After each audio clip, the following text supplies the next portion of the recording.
Hello and welcome to my top 5 Dreamcast games. So what exactly does it take to get into my 5? Well, I guess you'll just have to wait and see. So sit back, relax, and enjoy the show. Ever wanted to become an alien and destroy the Earth with your giant robotic spider?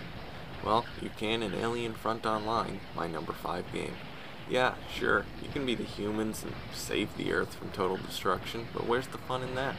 The real fun is stomping around the streets of Tokyo, destroying everything in sight. You could even do this online back in the day and voice chat with your fellow Earth-destroying extraterrestrials. You can't possibly need any more convincing than that. All I can say is, die, Earthling scum.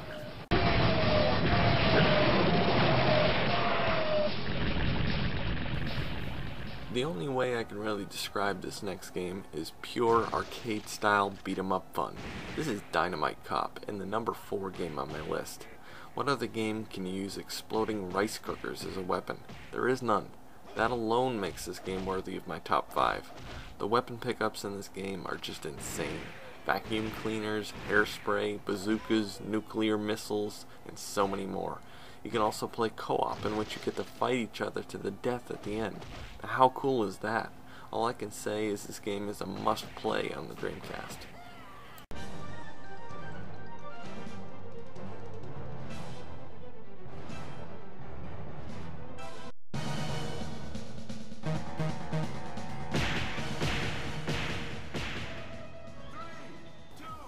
What's this? A game where you can roller skate while spraying graffiti and running from the cops with no consequences? Count me in.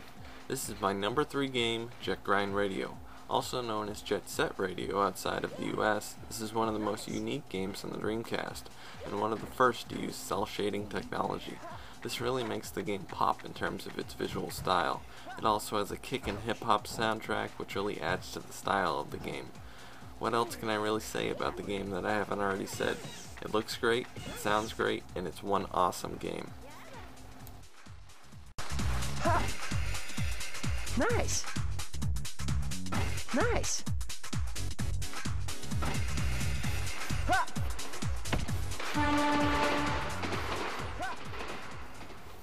What do you get when you combine shrunken heads, fireballs, tornadoes, and a bunch of boar-riding witch doctors? Some insanely fun multiplayer mayhem, and my number 2 game, Booga Booga. Due to its late release in the Dreamcast life, it didn't get as much recognition as it should have. The best way to describe it would probably be Super Smash Bros. In a tropical setting.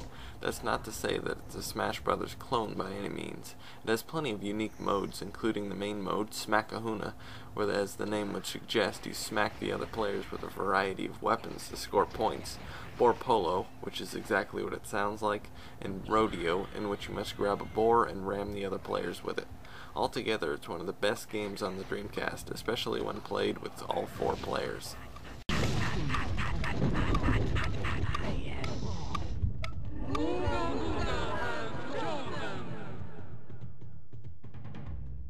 Who do you love? And now on to number 1, Shenmue 1 and 2. Yes, that's right, the number 1 game is 2 games, so sue me, but I consider them both to be one 2-part game, so I'll refer to them as such. This game can only be described as a work of art. At the time of its release, Shenmue was the most expensive game ever developed, and it shows. It was revolutionary for its time with its open-world environment, real in-game time with day and night transitions, and interactivity like you've never seen in a game before.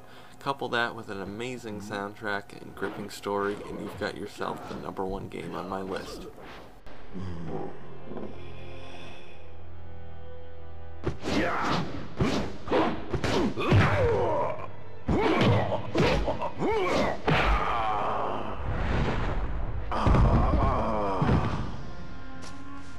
Father! Why?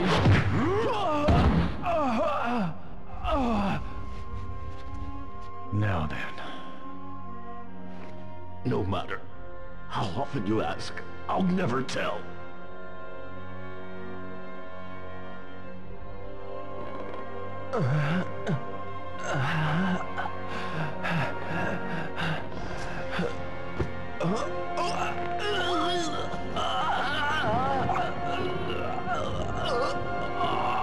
No, don't!